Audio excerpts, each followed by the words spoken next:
ये कहानी बहुत समय पहले की है, जब परीलोक में राधिका नाम की एक गरीब परी रहती थी। राधिका परी बहुत दयालु और नेक थी। वो अपनी गरीब कॉलोनी में रहने वाली बाकी गरीब परियों की मदद किया करती थी। उनकी कॉलोनी से दूर एक आलीशान बंगला था। उस बंगले में सिमर नाम की एक अमीर और घमंडी परी रहती थी। सिमर परी राधिका परी को देखकर बहुत जलती थी, क्योंकि राधिका परी दिखने में बहुत ही सुंदर थी। एक दिन की बात है, सिमर परी अपनी कुछ सहेलियों के साथ शॉपिंग करने मार्केट गई हुई थी। तभी रास्ते में उसे राधिका परी मिली, जो एक गरीब बूढ़ी परी को खाना खिला रही थी, जिसे देखकर सिमर परी उसका मजाक उड़ाने लगी। अरे देखो तो इस फटीचर को, गरीबों की मसीहा बनती फिरती है। खुद के घर खाने के लिए अन्न का दाना नहीं है, चली है दूसरों का पेट भरने। सिमर परी, इतना घमंड अच्छा नहीं है। हमें जरूरतमंदों की मदद करनी चाहिए। यही रानी परी ने हमें सिखाया है। बंद कर अपनी बकवास, अपना प्रवचन अपने पास ही रख, समझी? इतना कहकर सिमर परी अपनी सहेलियों के साथ वहाँ से जाने लगी। तभी सिमर परी की एक सहेली वीनी परी बोली, यार सिमर, वो गरीब परी तो है, लेकिन दिखने में कितनी सुंदर है ना। अपनी सहेली के मुंह से राधिका परी की तारीफ सुनकर सिमर परी गुस्से से लाल हो गई और अपनी सहेली को भला बुरा कहने लगी। मेरी सहेली होकर उस फटीचर की तारीफ कर रही है, चली जा यहाँ से। मुझे तुझ जैसी सहेली की कोई जरूरत नहीं है, समझी? हाँ, जा रही हूँ। मुझे भी तुझ जैसी घमंडी लड़की से दोस्ती नहीं रखनी। इतना कहकर सिमर परी की सहेली वीनी परी गुस्से से वहाँ से चली गई। फिर कुछ दिनों के बाद परीलोक में एक ब्यूटी कॉन्टेस्ट की घोषणा हुई। ये खबर पूरे परीलोक में आग की तरह फैल गई।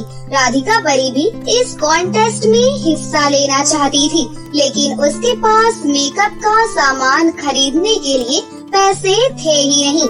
वहीं दूसरी ओर सिमर परी भी ब्यूटी कॉन्टेस्ट में हिस्सा लेने के लिए महंगे महंगे मेकअप प्रोडक्ट शॉपिंग मॉल से खरीद कर लेकर आई। ब्यूटी कॉन्टेस्ट शुरू होने में सिर्फ एक ही दिन बाकी था। राधिका परी उदास होकर बगीचे में बैठी हुई थी कि तभी वीनी परी उसके पास आई और बोली, अरे राधिका, तुम आज इतनी उदास क्यों लग रही हो? क्या बात है? तुम्हें पता है परीलोक में ब्यूटी कॉन्टेस्ट होने वाला है। तुम भी ब्यूटी कॉन्टेस्ट में हिस्सा ले रही हो ना? मन तो मेरा भी बहुत है, पर मेरे पास मेकअप का सामान नहीं है। ब्यूटी कॉन्टेस्ट में तो सुंदर दिखना बहुत जरूरी है ना? पर राधिका, तुम तो हो ही इतनी सुंदर। तुम थोड़ा बहुत मेकअप लगाओगी तो तुम्हारी खूबसूरती पर 4 चांद लग जाएंगे। मेरे पास मेरी मेकअप किट है, तुम चाहो तो उसे इस्तेमाल कर सकती हो। क्या सच में? Thank you so much weeny. दोस्ती में नो थैंक्स नो सॉरी। मैं अभी तुम्हें अपना सारा मेकअप का सामान दे देती हूँ और मुझे पता है ब्यूटी कॉन्टेस्ट में तुम ही जीतोगी। फिर अगली सुबह वीनी परी द्वारा दिए गए मेकअप से राधिका परी ने अपना मेकअप किया और ब्यूटी कॉन्टेस्ट में हिस्सा लेने चली गई। कंपटीशन हॉल में पहले से ही मौजूद सिमर परी राधिका परी को देखते ही जल उठी। अरे ये भिखारन इस कॉन्टेस्ट में हिस्सा लेने क्यों आ गई? लेकिन मुझे पता है विनर तो मैं ही बनूंगी। लेकिन सिमर परी की खूबसूरती राधिका परी की सुंदरता के सामने फीकी पड़ती नजर आई। आखिरकार ब्यूटी कॉन्टेस्ट की विनर राधिका परी ही बनी। ये देखकर सिमर परी गुस्से में वहाँ से चली गई। ऐसे ही कुछ दिन निकल गए। फिर एक दिन मनोज नाम का एक सुंदर नौजवान राधिका परी से मिलने आया, जो परीलोक में रहने वाली जादूगरनी हिराका का बेटा था। मनोज मन ही मन राधिका परी से बहुत प्यार करता था। फिर एक दिन हिम्मत करके मनोज अपनी देती बात बताने राधिका परी के पास गया और उससे कहने लगा, हेलो राधिका, मुझे तुम्हें अपने दिल की बात बतानी है। मुझे तुम बहुत अच्छी लगती हो। मैं तुमसे शादी करना चाहता हूँ। पर तुम तो जादूगरनी के बेटे हो ना, और अमीर भी। तुम्हारा और मेरा मेल नहीं हो सकता मनोज। राधिका, ये तुम कैसी बातें कर रही हो? प्यार में अमीर गरीब नहीं देखा जाता। प्लीज मेरी मोहब्बत को स्वीकार कर लो। आखिरकार राधिका परी ने मनोज का प्रस्ताव स्वीकार कर लिया। ये बात जब सिमर परी को पता चली तो वो और ज्यादा जल भुन उठी, क्योंकि वो भी मन ही मन मनोज को पसंद करती थी। मेरे होते हुए मैं मनोज की शादी इस राधिका की बच्ची से कभी नहीं होने दूंगी। पहले ब्यूटी कॉन्टेस्ट अपने नाम कर लिया और अब मेरे मनोज को मुझसे छीनना चाहती है। मैं ये बात बिल्कुल बर्दाश्त नहीं कर सकती। मुझे जल्दी ही कुछ करना होगा। वहीं दूसरी तरफ मनोज शादी की बात पक्की करने अपनी जादूगरनी माँ हिराका को लेकर राधिका परी के घर आया। रिश्ता पक्का करने के बाद जादूगरनी हिराका ने राधिका परी को अपने पास बुलाया और कहा, राधिका, ये देखो मैं तुम्हारे लिए क्या लेकर आई हूँ। ये मेरा जादुई मेकअप किट है। ये मेरी तरफ से तुम्हारे लिए एक छोटा सा तोहफा है। इससे मेकअप करने के बाद तुम और भी ज्यादा सुंदर लगोगी। ये सब सिमर परी चोरी चुपके खिड़की के बाहर खड़ी होकर सुन रही थी। वो गुस्से में कहती है, अच्छा तो जादूगरनी ने इस टीचर को अपना जादुई मेकअप किट दिया है। ये मेकअप किट मैं हर कीमत पर हासिल करके रहूंगी। इतना कहकर सिमर परी वहाँ से चली गई और बाजार से जाकर हूबहू वैसा ही मेकअप किट खरीद कर ले आई और उस मेकअप किट में ढेर सारा केमिकल मिला दिया। फिर मौका पाकर चुपके से सिमर परी उस मेकअप किट को लेकर राधिका परी के घर में दाखिल हुई। उस समय राधिका परी घर पर नहीं थी। ये देखकर सिमर परी फटाफट से जादुई मेकअप किट उठाकर उसके बदले दूसरा मेकअप किट रखकर वहाँ से भाग गई। उसके बाद सिमर परी हंसते हुए कहती है, अब देखती हूँ तेरी शादी कैसे मेरे मनोज से होती है। फिर अगली सुबह राधिका परी ने नहा धोकर जैसे ही उस मेकअप किट से अपना मेकअप किया, राधिका परी का चेहरा जलने लगा और देखते ही देखते उसका रंग काला पड़ गया। ये मेरे चेहरे को क्या हो गया? मैं इतनी बदसूरत कैसे हो गई? ये कहते हुए राधिका परी रोने लगी। तभी मनोज उससे मिलने आया। मनोज मुझे देखकर अब मुझसे नफरत करने लगेगा। अब मैं क्या करूं? ये कहते हुए राधिका परी ने अपना चेहरा छुपा लिया। अरे राधिका, तुमने अपना चेहरा क्यों छुपा रखा है? कुछ नहीं मनोज, अभी तुम जाओ यहाँ से। मुझे तुमसे कोई बात नहीं करनी। ये कहकर राधिका परी ने घर का दरवाजा बंद कर दिया। अरे इस राधिका को क्या हो गया है? ये ऐसा बर्ताव क्यों कर रही है? ये देख दूर खड़ी सिमर परी मन ही मन बहुत खुश हो रही थी। फिर इतराते हुए वो मनोज के पास आई और उससे बोली, मनोज चलो ना मेरे साथ मेरे घर। वहाँ बैठकर एक साथ दोनों कॉफी पीते हैं। नहीं, मेरा मूड खराब है। मैं घर जा रहा हूँ। इतना कहकर मनोज वहाँ से चला गया। वहीं दूसरी ओर सिमर परी घर जाकर उस जादुई मेकअप किट को देखकर बोली, मुझे कैसे भी करके मनोज को अपनी सुंदरता के जाल में फंसाना ही होगा। क्यों न मैं जादुई मेकअप किट से अपना मेकअप करूं, फिर मैं और भी ज्यादा सुंदर दिखने लगूंगी। ये कहते हुए सिमर परी ने जैसे ही वो जादुई मेकअप किट खोला तो उसमें से एक जादुई ब्रश बाहर आया। सिमर परी ने जादुई ब्रश से अपने चेहरे पर मेकअप करना शुरू किया। देखते ही देखते सिमर परी का चेहरा जलने लगा और उसका चेहरा एक भयानक चुड़ैल की तरह दिखने लगा। ये मेरे खूबसूरत से चेहरे को क्या हो गया? मैं तो किसी चुड़ैल से कम नहीं लग रही हूँ। ये कहते हुए सिमर परी फूट फूट कर रोने लगी। इस तरह सिमर परी को उसके किए की सजा मिल गई। वहीं दूसरी तरफ जादुई मेकअप किट और जादुई ब्रश उड़ता हुआ वापस राधिका परी के पास जा पहुंचा।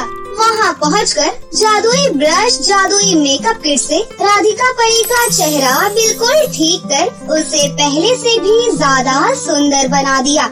ये देखकर राधिका परी खुशी से झूम उठी। फिर कुछ दिनों के बाद राधिका परी और मनोज की बड़े ही धूमधाम से शादी हो गई और राधिका परी अपने ससुराल जाकर हंसी खुशी से अपनी जिंदगी जीने लगी।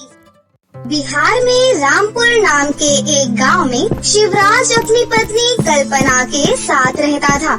वैसे तो शिवराज और कल्पना बहुत अमीर थे, लेकिन फिर भी वो बहुत दुखी रहा करते थे क्योंकि शिवराज और कल्पना की कोई संतान नहीं थी।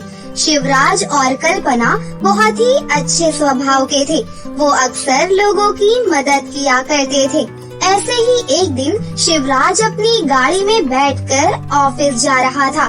तभी उसे अपनी गाड़ी के बाहर रास्ते पर एक बुढ़िया दिखाई देती है जो चक्कर खाकर वहीं पर गिर जाती है। शिवराज उसे उठाकर अपने घर में ले आता है, जिसके बाद कल्पना उस बुढ़िया का काफी ज्यादा ख्याल रखती है, जिस वजह से वो बुढ़िया कुछ दिनों में ही ठीक हो जाती है।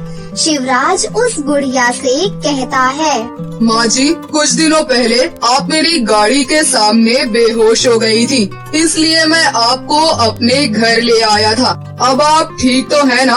और आप कहाँ रहती हैं? मुझे बता दीजिए, मैं आपको वहाँ छोड़ आऊँगा।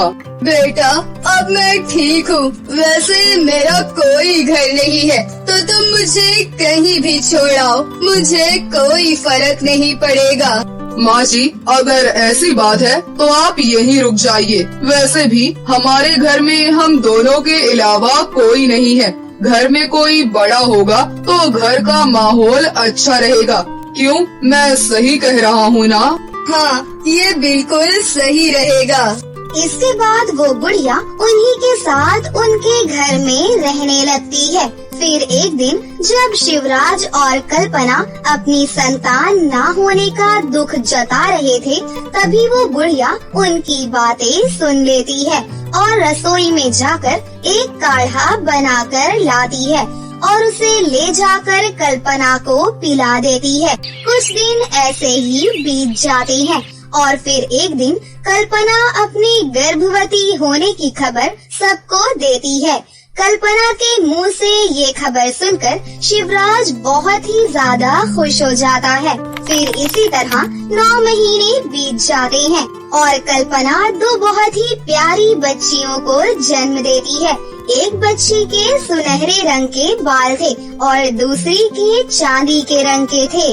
अरे, ये दोनों तो कितनी प्यारी है और सबसे ज्यादा प्यारी तो हमारी ये सुनहरे बालों वाली बच्ची है। मैं इसका नाम सोनल रखूंगा और अपनी दूसरी बच्ची का नाम परी। इसी तरह समय बीतता है। सोनल और परी अब 8 साल की हो जाती हैं। सोनल अपने सुनहरे बालों की वजह से दिखने में कुछ ज्यादा ही खूबसूरत थी, इसलिए हर कोई उससे ज्यादा प्यार करता था और उसकी मांगे जल्दी ही पूरी हो जाती थी। एक दिन सोनल अपने पिता के पास बैठी हुई थी। तभी सोनल कहती है, पापा, मुझे मेरे बालों पर खिलता हुआ एक पिंक कलर का गाउन चाहिए जो सबसे ज्यादा सुंदर हो। ऐसा गाउन जो किसी के पास ना हो। बिल्कुल मेरी बच्ची, मैं तुम्हारे लिए एक ऐसा गाउन लेकर आऊंगा जिसके बारे में कोई सोच भी नहीं सकता और वैसा गाउन किसी के पास भी नहीं होगा। वहीं पर खड़ी परी ये सब कुछ देख रही थी। वो जानती थी कि उसके माता पिता उससे ज्यादा उसकी बहन से प्यार करते हैं, लेकिन फिर भी वो कभी भी किसी से कुछ भी नहीं कहती थी और अपने अंदर ही खुश रहती थी। फिर एक दिन सोनल, परी और कल्पना टेबल पर बैठकर नाश्ता कर रहे थे। कि तभी सोनल के हाथ से चाय उसके गाउन पर गिर जाती है। ये वही पिंक कलर का गाउन था जिसकी मांग सोनल ने अपने पिता से की थी। अरे ये क्या हो गया? ये चाय तो मेरे गाउन पर गिर गई। ये तो मेरा फेवरेट गाउन है। उसी वक्त परी भी वहीं बैठकर फोन चला रही होती है। तभी उसे अपने फोन में कुछ फनी चीज दिखाई देती है और वो जोर जोर से हंसने लगती है। लेकिन सोनल को लगता है कि परी उसका गाउन खराब होने पर हंस रही है, इसलिए वो गुस्सा होकर वहाँ से चली जाती है। तभी कल्पना परी को डांटते हुए कहती है, ये बहुत ही गलत बात है परी, तुम्हारी बहन का गाउन खराब हो गया और तुम उस पर हंस रही हो। पर माँ मैं तो। अब बहाने बनाने की जरूरत नहीं है, जाओ अपने कमरे में जाकर पढ़ाई करो। बेचारी परी बिना किसी गलती के भी डांट खाकर अपने कमरे में चली जाती है, पर ऐसा अक्सर ही होता रहता था। इसलिए अब परी किसी से ज्यादा कुछ नहीं बोलती थी, न ही लोगों से ज्यादा घुलती मिलती थी। धीरे धीरे समय ऐसे ही बीतता गया। दोनों बहनें अब बड़ी हो जाती हैं और कॉलेज जाने लगती हैं। कॉलेज में सभी सोनल के दोस्त बनना चाहते थे। आखिर सोनल अपने बालों के कारण दिखती ही इतनी सुंदर थी। परी और सोनल की कॉलेज में विनोद नाम का एक लड़का भी पढ़ता था, जो कि सोनल को बहुत ज्यादा पसंद करता था। लेकिन सोनल जानती थी कि विनोद गलत तरह के काम करता है, इसलिए वो कभी भी उससे दोस्ती नहीं करना चाहती थी। तभी एक दिन विनोद अचानक से सोनल का हाथ पकड़ लेता है और वही सोनल उसे जोर से थप्पड़ मार देती है। उस समय तो विनोद खून का घूंट पीकर वहाँ से चला जाता है, लेकिन वो सोनल से बदला लेने की ठान लेता है। फिर वो दिन ऐसे ही बीत जाता है। एक दिन शिवराज अपने घर में था, तभी उसे अपने एक पुराने दोस्त का कॉल आता है और वो शिवराज को अपने परिवार के साथ अपने घर बुलाता है। शिवराज अपनी पत्नी और दोनों बेटियों को लेकर अपने दोस्त के घर जाता है। वो लोग खूब बातें करते हैं।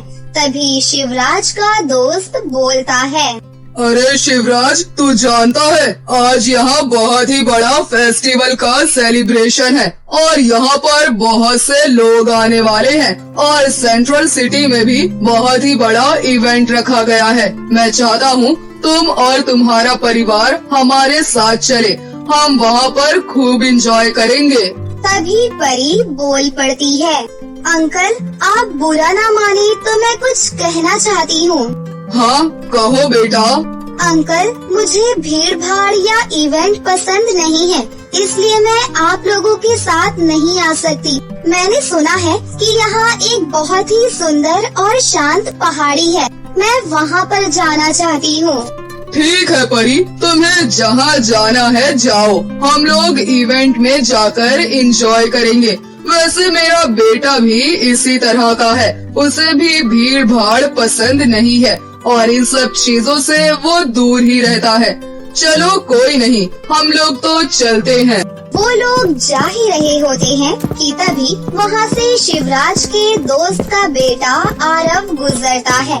आरव को देखकर सोनल मनमोहित हो जाती है, क्योंकि आरव दिखने में बहुत ही ज्यादा स्मार्ट था। फिर सभी लोग इवेंट में चले जाते हैं, लेकिन परी वहाँ की पहाड़ियों में जाकर पेंटिंग करने लगती है। वो पेंटिंग कर ही रही होती है कि तभी वहाँ शिवराज के दोस्त का बेटा आरव आ जाता है।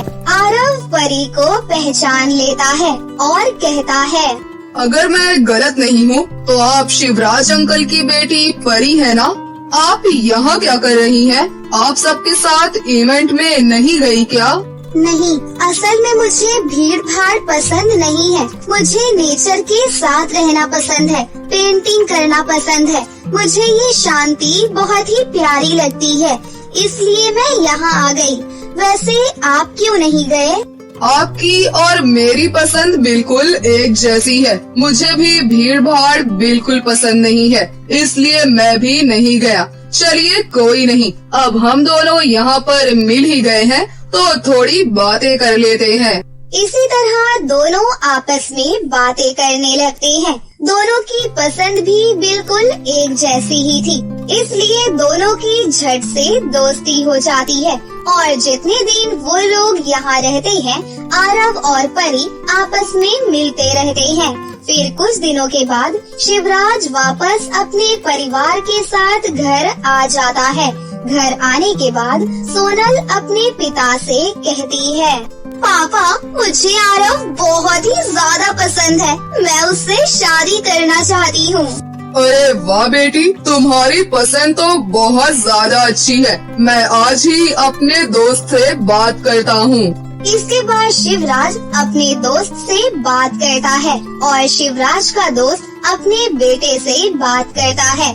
पर आरव को लगता है कि उसकी शादी परी से होने वाली है, पर उसकी शादी तो सोनल से तय हो जाती है। धीरे धीरे समय ऐसे ही बीतता जाता है। फिर शादी को एक ही दिन बचता है। तभी विनोद को पता चलता है कि सोनल की शादी होने वाली है और वो बदला लेने के लिए अपने मुंह पर कपड़ा बांधकर सोनल के कमरे में घुस जाता है और बड़ी ही शांति से उसके सुनहरे बाल, जिस पर सोनल को बहुत ही ज्यादा घमंड था, वो काट देता है। सुबह जैसे ही सोनल उठती है और खुद को शीशे में देखती है तो वो हैरान रह जाती है और जोर जोर से चिल्लाने लगती है। सोनल की आवाज सुनकर सभी भागे भागे कमरे में जाते हैं। मेरे प्यारे बाल, मेरे सुनहरे बाल, ये कैसे हो गया? मेरे बाल किसने काटे? अरे ये क्या हुआ और कैसे हुआ? मुझे कुछ नहीं पता पापा, पता नहीं है किसने किया। आज ही शादी है, अब अगर इस हालत में शादी के लिए ये गई तो लड़के वाले पक्का मना कर देंगे। तभी परी बोल पड़ती है, आप लोग चिंता मत कीजिए, मैं अपने बालों को काटकर उनकी एक्सटेंशन बनाकर सोनल के बालों में लगा दूंगी, जिससे कम से कम वो शादी तो कर पाएगी। सभी इस बात के लिए मान जाते हैं और परी अपने बाल सोनल को दे देती है।